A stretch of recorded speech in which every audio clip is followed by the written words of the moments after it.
Hare Krishna.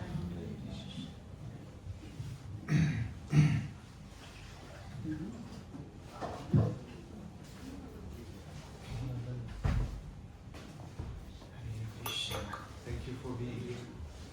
And today's going to be a class on the 9 gates and the 10 messengers, and how to rule the kingdom of the body like a wise king. And we're going to start with Jaya Madhava.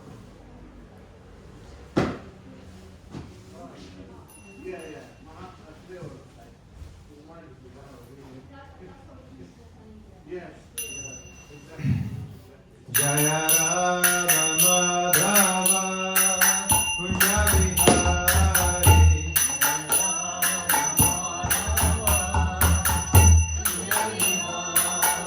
Jaya Radha Madhava Punya Vihari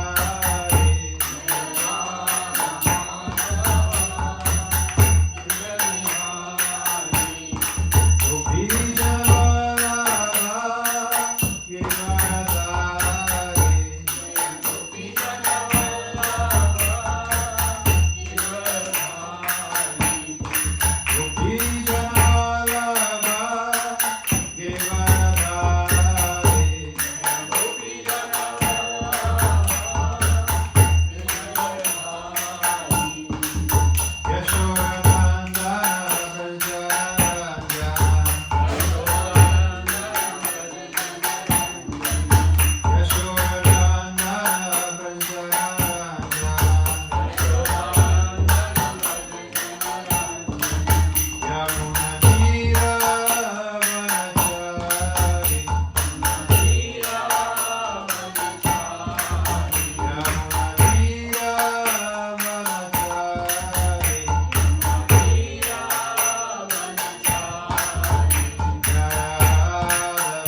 Vasudevaya. Om Namo Bhagavate Vasudevaya. Om Namo Bhagavate Vasudevaya.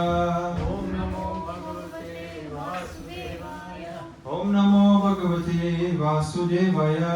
Om Namo Bhagavate Vasudevaya. Thank you, everyone.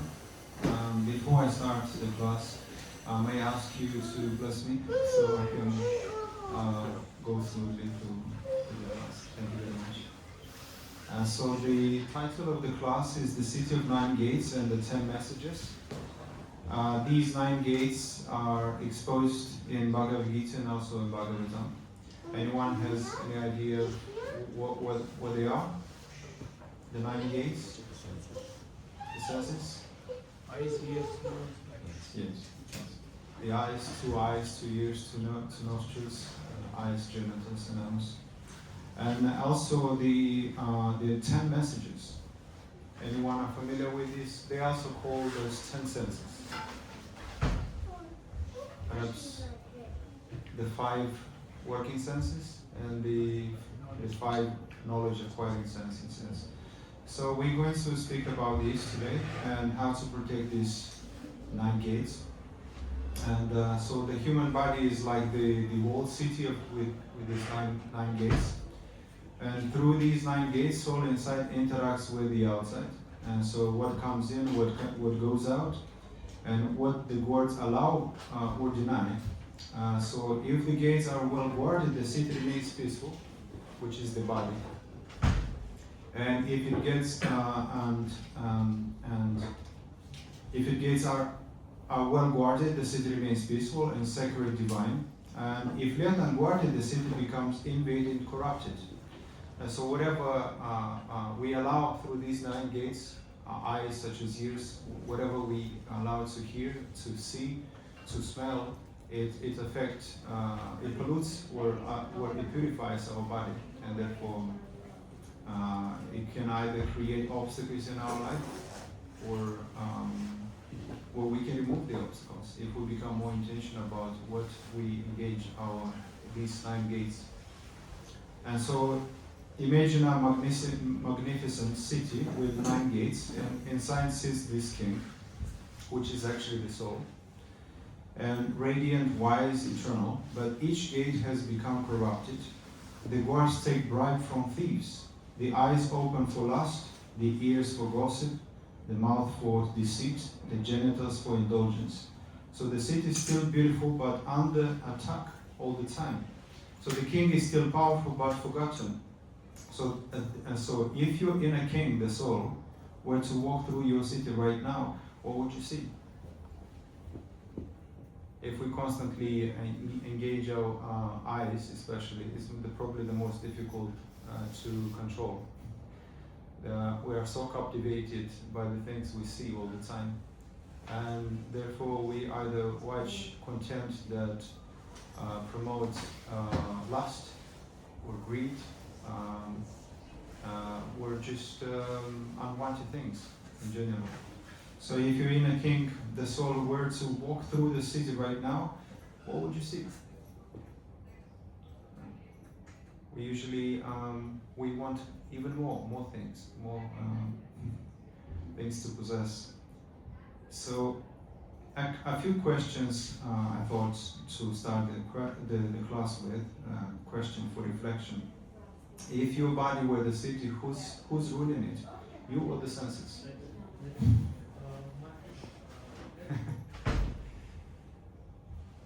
And how many thieves are inside your place pretending to be guards? Yeah. So I thought, good question to start to reflect, because otherwise we live in such a demanding city. Our attention is divided, and we never have time to introspect and pay attention, to be actually more intentional about how we engage these 9 gates. Our eyes, what we see, what we hear, what we smell. Yeah. So what if every pleasure you chase is actually a bribe offered to you, to your gatekeepers? That's what happens. especially if you, as soon as you go to Facebook, whoever is using Facebook, even if you go to on YouTube, right, and you type, I don't know, whatever you're interested. If you type, let's say, funny videos, then the next to the suggestion will, the next video is going to be funny videos, right? But if you actually type devotional service, then the next suggestion will be devotional service. So that's when you become more intentional. So do you control your eyes? Do you control what your eyes see, or do your eyes control what you desire?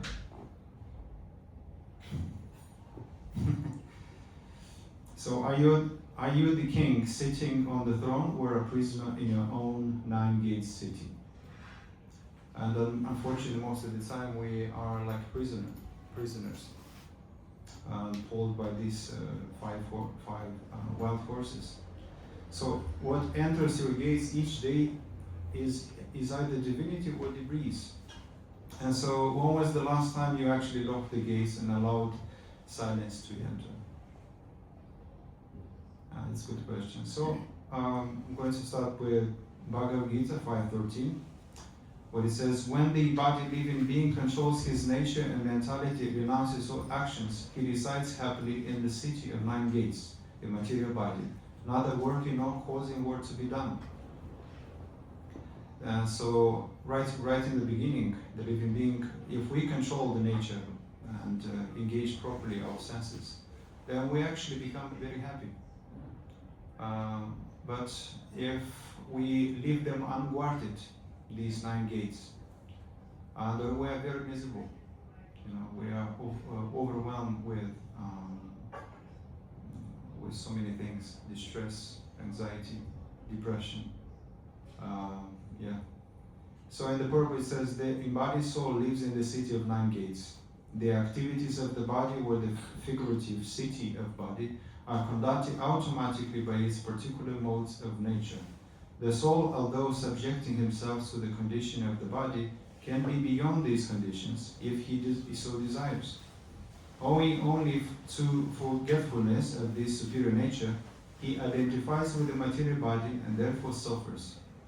But by Krishna consciousness, he can revive his real position and thus come out of this embodiment. Therefore, when one takes to Krishna consciousness, one at once becomes completely aloof from bodily activities. In such controlled life, in which his deliberation are changed, he lives happily within the city of 9 gates. The 9 gates are mentioned as follows. The Supreme Personality of Godhead, who is the living within the body of a living entity, is the control of the living entities all over the universe. The body consists of 9 gates, 2 eyes, 2 nostrils, 2 ears, 1 mouth, the anus, and the genitals. And the living entity in his conditioned state identifies himself with the body. But when he identifies himself with the Lord within himself, he becomes just as free as the Lord, even while in the body. So therefore, a Krishna conscious person is free from both the outer and inner activities of the material body. Isn't that interesting? And so, only if we actually become deliberate with our lives, we can actually become happy within this body. If we engage them properly. So in the next verse expands on this, and 14:18, that the manifestation of mode of goodness can be experienced when all gates of body are illuminated by knowledge. So this is the key. If we actually receive knowledge of the absolute and how to engage our senses properly, we can actually be happy. And so there are 9 gates of the body: 2 eyes, 2 ears, 2 nostrils, the mouth, the genitals, and the anus. When every gate is illuminated by the symptoms of goodness, it should be understood that one has developed the mode of goodness. In the mode of goodness, one can see things in the right position, one can hear things in the right position, and one can taste things in the right position. One becomes cleansed inside and out. In every gate, there is development of the symptoms of happiness, and that is the position of goodness.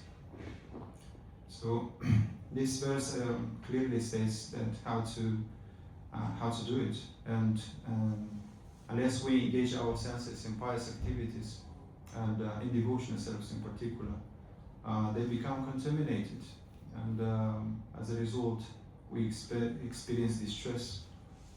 And so, if we indulge our eyes only in things that promote lust, we become distressful because the lust is like a beast. The more you give, the more it wants to eat. So these are the openings through which contact is made with the world, either entering impression or living expressions, internalizing suspect objects, or extracting them. So one lesson that is important is what we allow in and where we send out determines our inner city, our mind, our heart, identity, and destiny as well.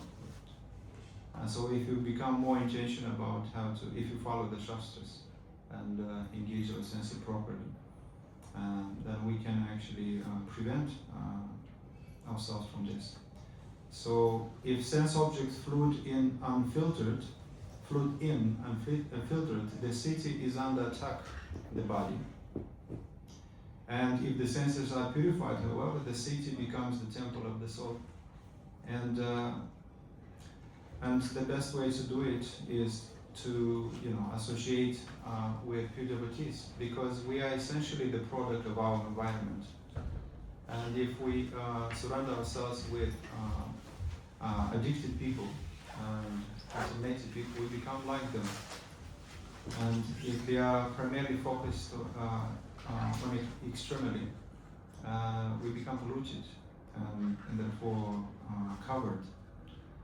And as a result of that, these 9 gates becomes unprotected. But if we engage properly, then we give them the ultimate protection, which is Krishna.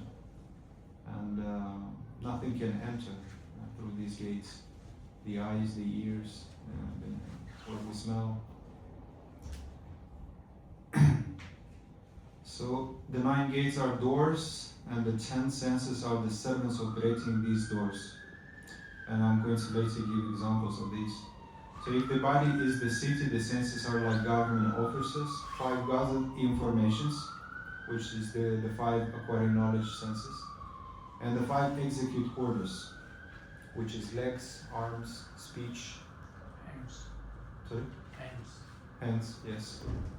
Yes. So here is, we're going to start with examples of the 5 knowledge acquiring senses, and then the 5 working senses. And then we can focus on each individually, so it can become memorable. So these are the 5 knowledge acquiring senses. Anyone, if you'd like, they can take a screenshot. And so the first sense, eyes, the function is to perceive form. If it's unguarded, it leads to comparison, lust, envy. If it's purified, then the eyes see divinity, beauty, or truth. And so an example that we can use is the eyes are like cameras, keep the lens clean. And if we don't keep the lens clean, then we see only comparison, lust, envy. And so ears hear sound, the function. If unguarded, we start to gossip, hear noise, distractions. And it's actually very easy. It's so much noise in this city. Right. And if purified, however, we become attracted to hear Harikatha, or the whole hearing, participate in Harinam, Sankirtan, and engage our ears in hearing only favorable sounds. Because the sound, one of the secrets of the sound, that sound reveals the form, and the form reveals the qualities, and the quality reveals the pastimes.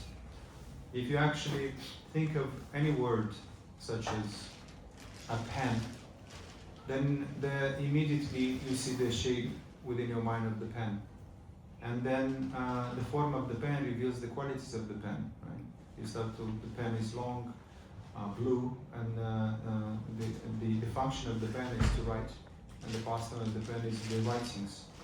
And so, even if you actually think of your favorite song, you know, it's a sound. Immediately you start to remember everything with it that comes along with it, the forms, the memories, you know, the pastimes with the sound. So the sound reveals the forms and pastimes. And in this way, we have to be more intentional about what engage our ears to hear. So the nose, function of the nose is smell fragrance. And if it's unguarded, it leads to contaminated attractions and indulgence, overindulgence. And if it's purified, then we can become attracted to smell of tulsi and auspicious incense. You know, sometimes we say things such as, "Oh, that smells good," or "smells suspicious."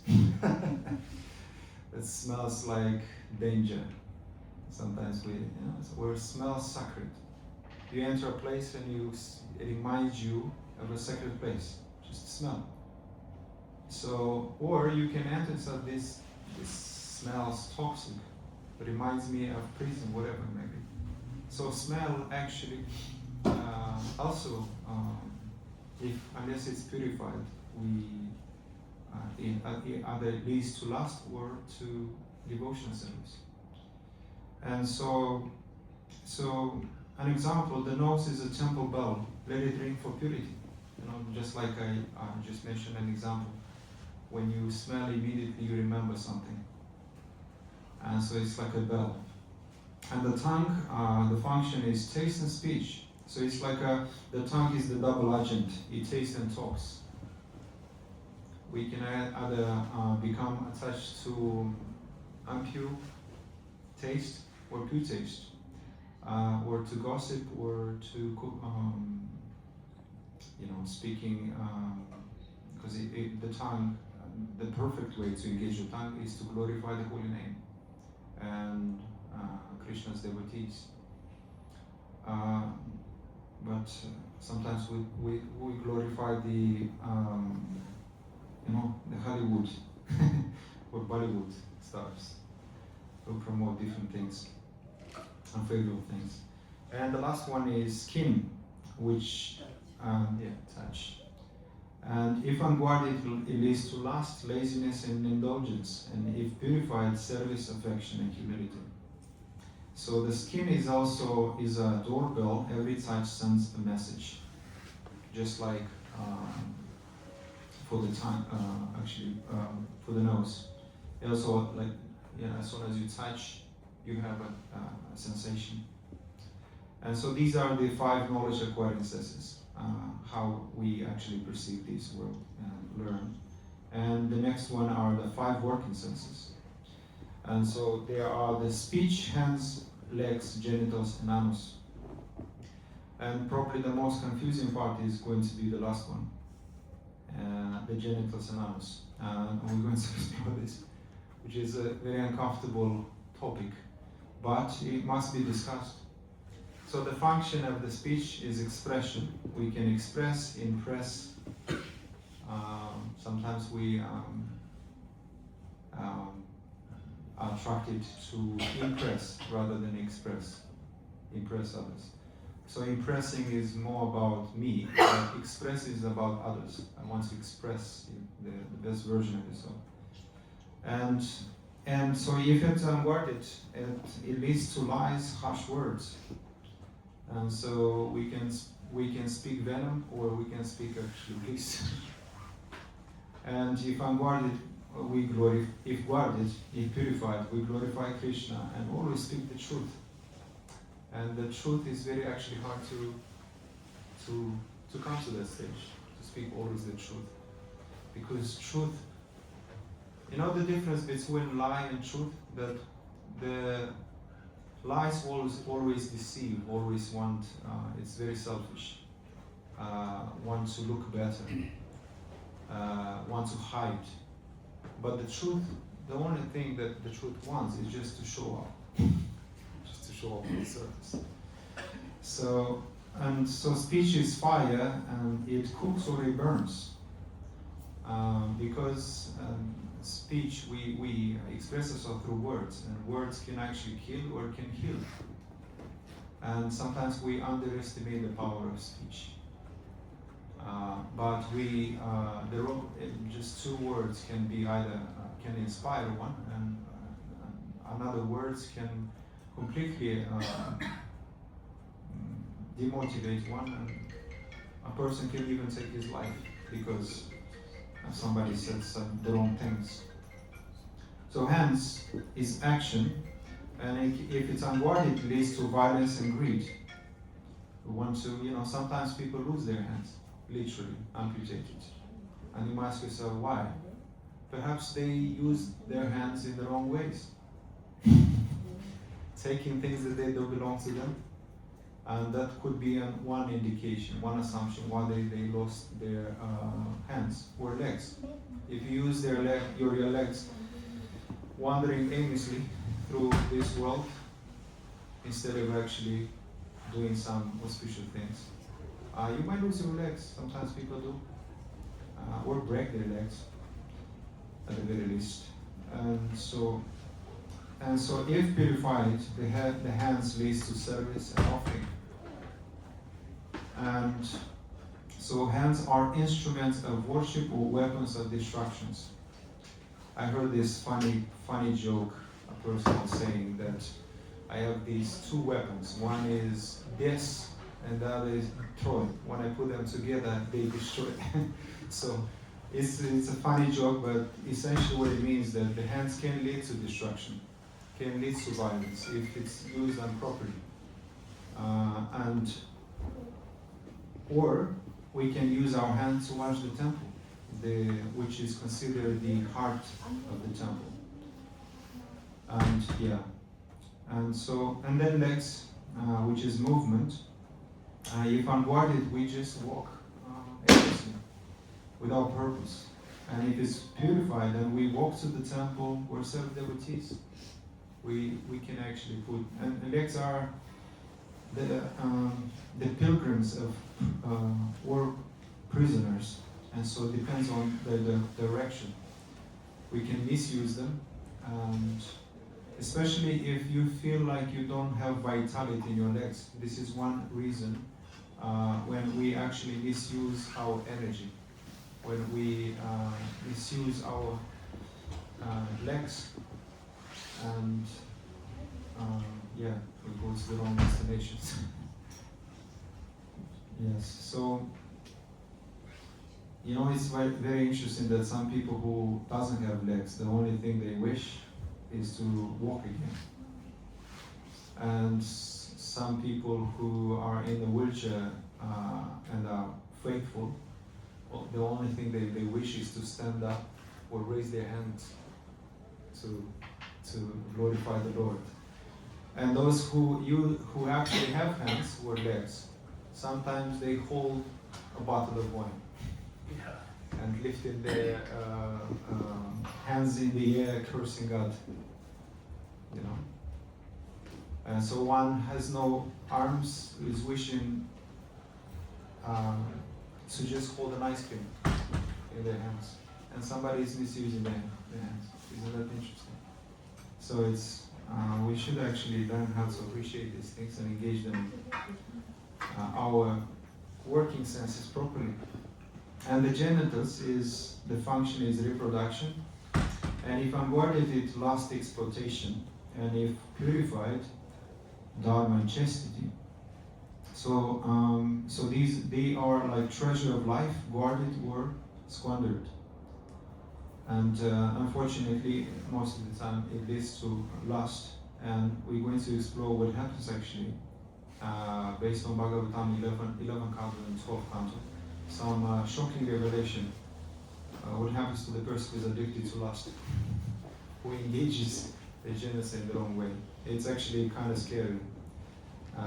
But if you become aware, you will be more intentional about how to engage properly. And the anus is expression, neglect, and if unguarded, it neglect and filth.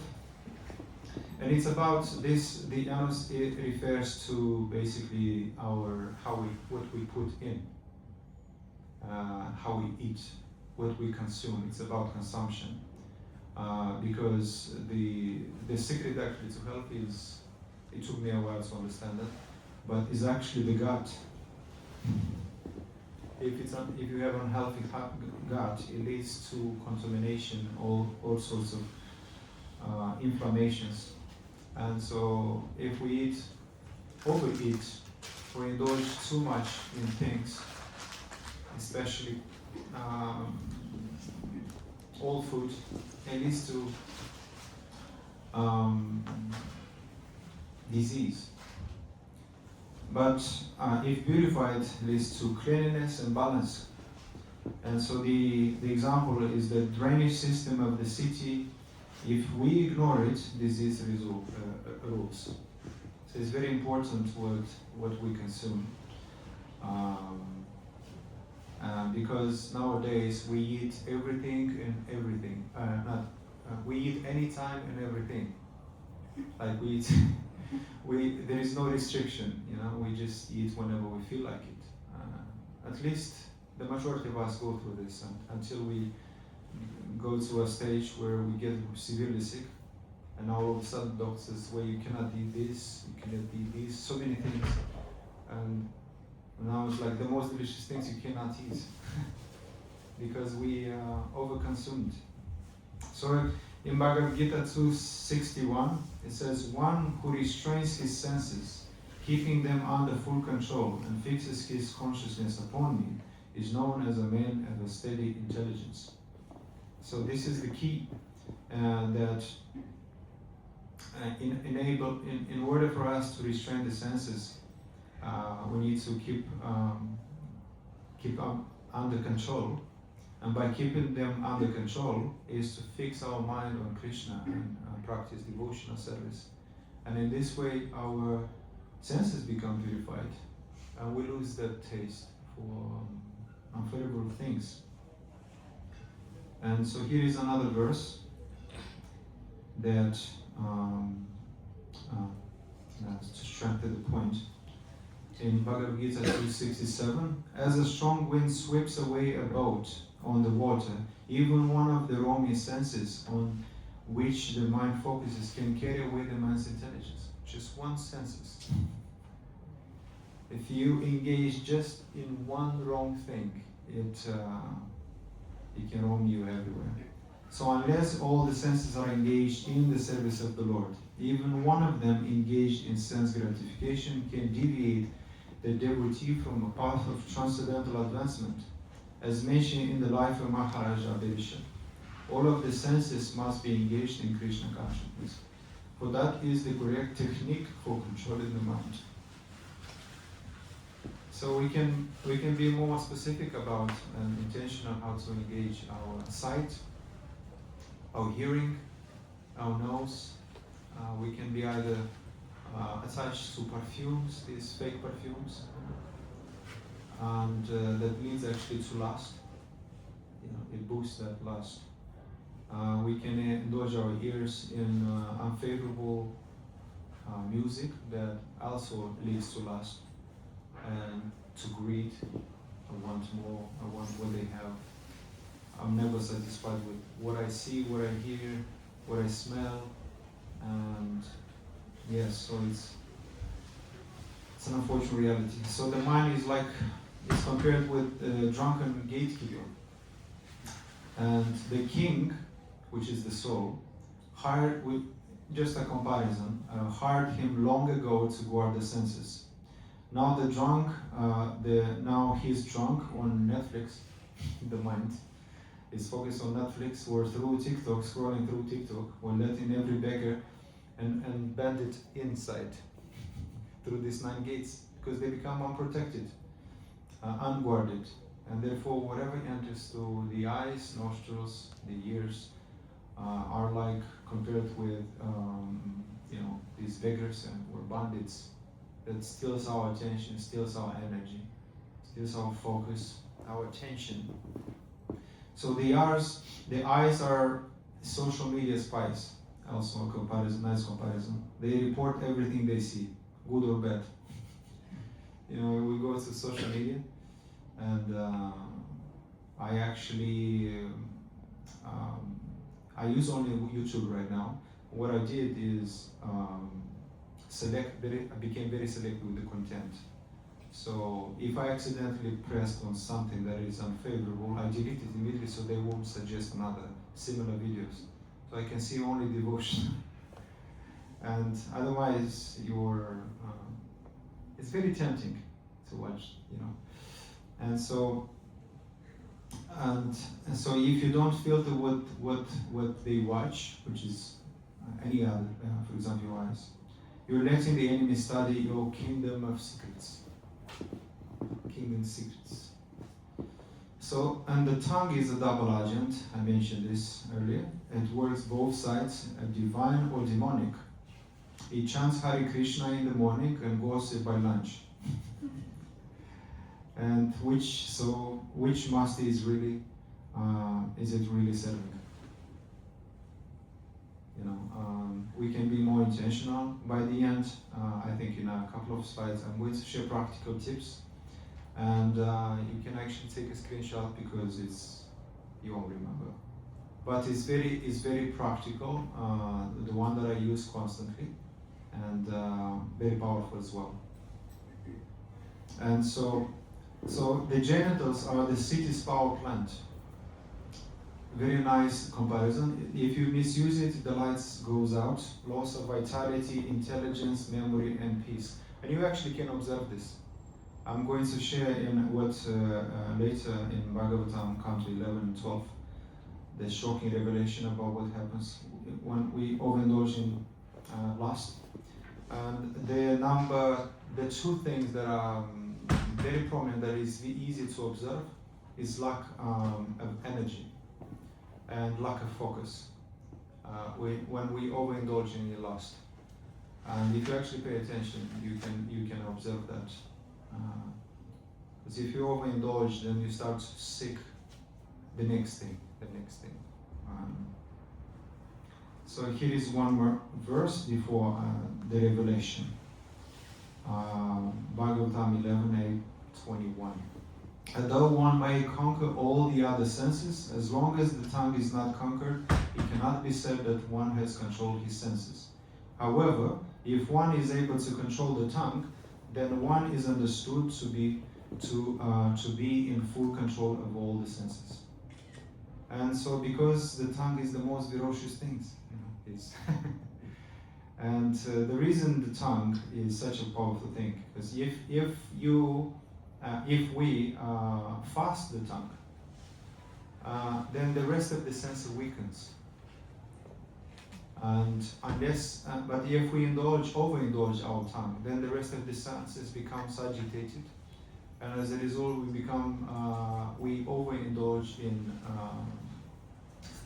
seeing the wrong thing, hearing the wrong thing, touching the wrong things, using our legs in the wrong direction, our hands also improper, and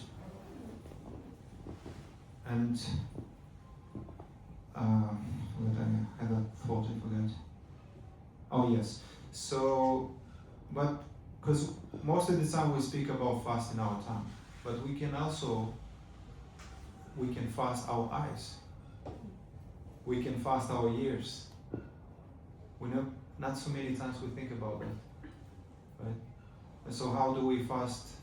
We are familiar with fasting our tongue, eat less or eat, stay on a diet. And some people think that the diet is like 2 weeks. They stay on a diet. It actually gets worse. The diet is not like a 2-week thing. It's actually a lifestyle. It's a whole life. So the way to fast our eyes is to reduce what we watch. Or to fast our ears is to watch only what is favorable. See what is favorable. Walk. Use our legs, walk into the temple, use our hands to clean the temple, or offer prasadam. This is the proper way to use the senses, and the working senses, and the 5 working knowledge acquiring senses. So in the purport it says, by eating one gives energy and activity to all the senses, and thus if the tongue is uncontrolled, all of the senses will be dragged down to the material platform of existence. Therefore, by all means one must control the tongue. If one fasts, then all the other senses become weak and lose their potency. The tongue, however, becomes more greedy to taste delicious preparation, and when one finally indulges the tongue, all the senses quickly go out of the control. Therefore, Srila Vishwanatha Chakravarti Thakur advises that one accept Mahaprasadam, or the remnants of the Lord's food, in a moderate proportion, and the key is moderate. Don't overeat. So, since the tongue's function is also to vibrate, one should vibrate the glories of the holy name of the Supreme Lord and the taste to the ecstasy of pure Krishna consciousness. As stated in Bhagavad Gita, only by the higher taste of Krishna consciousness can one give up the deadly lower taste that keeps one imprisoned in material world. So it's good to highlight this. Only only by high taste of Krishna consciousness can one give up the deadly lower taste that keeps one imprisoned in the material world. So in other words, Radhanath Swami actually said perfectly, I like the way he said it, that to become detached in fact is achieved through attachment. And once we become attached to the pure, we become unattached to the impure. And because of we develop this high taste. So Srila Bhaktisiddhanta Saraswati Thakur states that as long as one's intelligence is materially covered, one cannot understand the pleasure of Krishna consciousness. Trying to enjoy without Krishna, the living entity leaves the abode of the Supreme Lord called Vrajabhumi and comes down onto the material world, where he quickly loses control over his senses. One becomes particularly victimized by the tongue, belly, and genitals, which expert intolerant pressure on the conditioned soul. These desires subside, however, when one reestablishes one's blissful relationship with the Lord, who is actually the reservoir of all pleasure. One who is attached to the taste of Krishna consciousness automatically follows all of the rules and regulation of a religious life due to spontaneous attractions to Visu Sattva, on the mode of pure goodness. Without such spontaneous attraction, one is certainly bewildered by the pushing of the material senses. So if we engage in Vaidhi Bhakti, the word Vaidhi means rules. And if we follow the rules, we become righteous. In Russian language, the word rule is pravila, I think. And if you follow them, you become pravilni, which means the correct one. So you're correcting yourself. And so, would you like to hear the shocking revelation from Gita 11 and 12? Bhagavatam, about the lust. I'm going to just read it. Perhaps it's too much reading. It's just 1 minute read. The mind manufactures lust, anger, greed, and delusion. A person controlled by these falls into suffering, repeatedly enslaved by desires he can never satisfy. So a person attached to sensual pleasure remains bound by karma and continues to revolve in the cycle of birth and death. So sense gratification never produces peace, it only strengthens illusion. Sex addiction makes even a powerful king behave irrationally. So in Canto 12, it reveals that the symptoms of Inkali are such that people become slaves to their genitals and stomachs. And so marriage collapses, replaces by temporary arrangements. Women and men seek each other only for sex. Life revolves around money, intoxication, and pleasure. Sense gratification becomes the god of Kali Yuga. Society declines morally, spiritually, psychologically. Those deeply attached to sex and material pleasure go to lower states of after death, driven by the impression of their uncontrolled senses. They enter birth where they must again experience in sense desire, frustration, and suffering. And so suffering meaning uncontrolled sensual life has karmic consequences. It forces one repeatedly into bodies where craving dominates. So in summary, what happens to those addicted to sense gratification is that according to Bhagavatam 11 and 12, they lose intelligence, become slaves of the senses, behave irrationally, destroy their dignity, develop anxiety, depression and fear, weaken memory and spiritual inclination, create karmic reaction that leads to low birth, suffer repeated frustration, emptiness, remain far from liberation, and above all, lust never ends through fulfilling it. It ends only when the heart tastes something higher. Isn't that devastating? It's kind of scary what happens. So this is in 12th canto. When I was reading 12th canto, the last canto of Bhagavatam, I was in shock how pretty much the degradation happens. And this is one of the reasons we should finish our business, like Prabhupada said, finish our business within this life. Don't wait. You don't want to, nobody wants to be born in the middle or at the end of Kali, because there is nothing beautiful about that. So, I'm not going to be able to go through each individually, but I can share some practical tips how we can use actually each. Yes, 10 minutes left.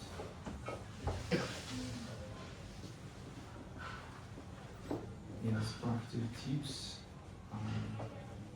for the eyes. Basically, this was meant to be the next slide there, but I have only 10 minutes, so I'll try to squeeze in. And so the eyes is the windows of desire, vision, and divinity. And we already spoke about the form, what enters, and so we go straight to the practical tips. And so practical is to, before looking at something, pause and ask. You can take a screen picture so you can meditate on this. It's very powerful practices. And we become therefore more intentional about it. So before looking at something, pause and ask: is this going to nourish my inner king, the soul, or invite criminals? Because most of the time when we don't filter what we watch, this is exactly what happens. And practice darshana of a sacred image or a devotee once a day, or hold your gaze for a moment, feel the reverence. Come into the temple, watching the deities, gradually gazing from the lotus feet up to the Krishna's lips. In this way, we purify our eyes and develop a high taste. And filter the visual environment, reduce exposure to images, videos that stimulates and control desires or comparison. And this is critical. And for example, I'm going to give a class on habits, and the way to break the habits is to create an obstacle between the object of your satisfaction. And for example, if you're addicted to any gadgets, you can just put it somewhere that you cannot see. It's not visible. And if you want to cultivate a new habit, is to make it visible. So for example, if you want to read a book, put in front of you, or like opened, not on the shelf or on sunset, so you don't see it. So to cultivate a new habit, make it visible. To break it, make it invisible. So if you're addicted to social media, delete the app. This way you create an obstacle, you remove it. Yes, and so use the eyes to serve. Look at someone with kindness, see the divine in them. Before I even crushed Krishna consciousness, I developed, in fact I adopted one method how to to become more intentional about what I see. And I thought it would be a nice way when you walk in the street, whatever you fall, your eyes fall onto, bless them. That's a very, very beautiful way to practice. So I was walking the street, and whoever comes across my eyes, I would bless them and say, bless you with this, bless you with that. And everything changed. And that ultimately I came to Krishna consciousness. So let's go to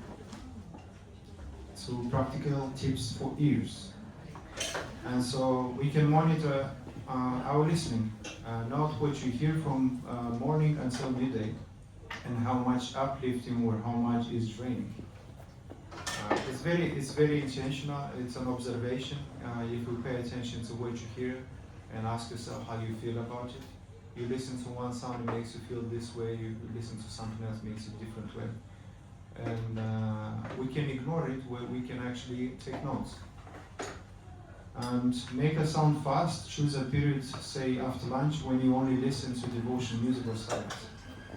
And when someone speaks harshly to you, instead of reacting immediately, breathe to let ear filter the sound.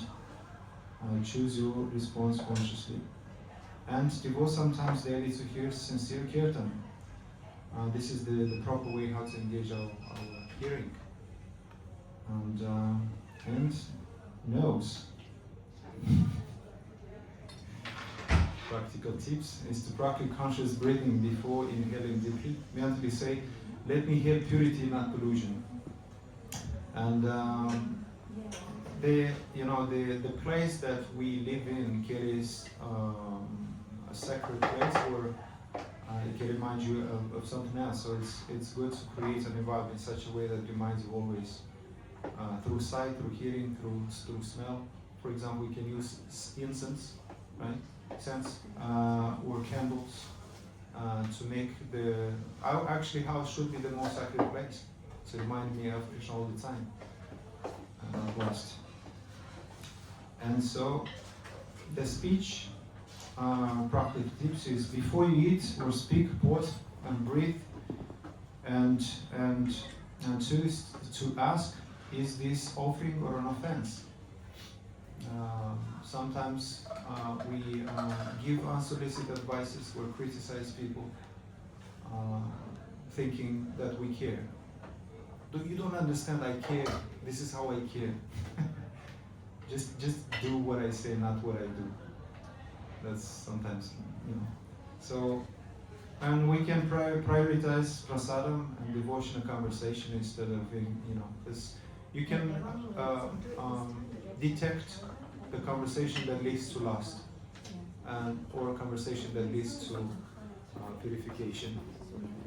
I always ask myself when I see that conversation is for the sake of conversation. People talk for the sake of talking, and I just remove myself from that. I just listen. I say, well, okay, I need to go. I need to listen. And so if you repeatedly speak harsh words, commit to a period of silence and limited speech as a purification exercise. Sometimes silence heals. And practical tips for the so this is the most important part. It's like a prayer that we can memorize.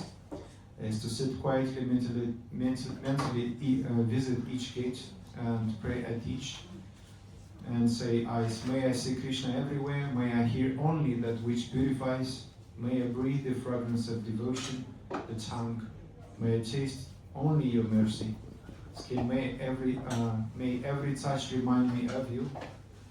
With hands, let me serve. With legs, let me walk toward you. Genitals, let my energy serve Dharma. Nanos, let me clean inside and out by actually consuming the auspicious food and not overeat it, because it leads to inflammation. And unfortunately for me, I had to get sick before I understood this. I was indulging my eyes, my ears, my nose, my genitals in all sorts of things, but not Krishna consciousness. And as a result, I became sick, and I almost died because of it. And that woke me up. That was Krishna mercy in disguise. So I understood that, thankfully. Because if you don't understand at the time of near-death experience, then there is no solution. So we can offer or offer yourself, O Krishna, let my 9 gates and 10 senses be your city. Rule it, protect it, and purify it. And one more, just another way of putting it, also similar to the first, is to, in morning reflection, we can say when you wake up, before you get out of the bed, touch your nose, organs, eyes, nose, nostrils, mouth, hands, legs, genitals, anus, and consciously say the same prayer. So let these eyes see you, these ears hear you, this mouth glorify you, these hands serve you, these legs walk toward you. And if you actually repeat this all the time, it does help. You become more conscious about how you engage your the 9 gates that are unprotected. And when it's unguarded, whatever enters through these 9 gates, it completely changes our experience. We can either suffer, we can be joyful in this material. Even in this material world, we can be at peace. Yes. So then we can commit, today I will guard these gates and allow only that which sustains my inner king, my soul. For one full day, select one gate that you feel weakest. Maybe the mouth because the gossip, maybe the eyes because you compare, maybe the genitals because you scatter energy, and monitor it. We can become more intentional about it if we monitor it. We don't just neglect it, because these gates must be guarded. And the easiest way to guard it is to surround ourselves with pure devotees, because then we become the product of our environment.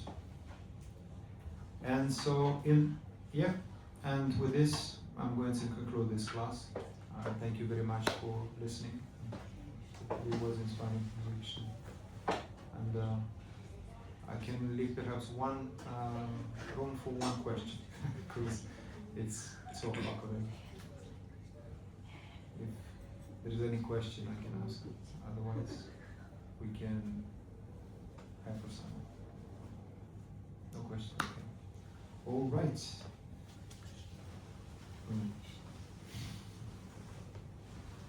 And then we can sing. Krishna is leaving.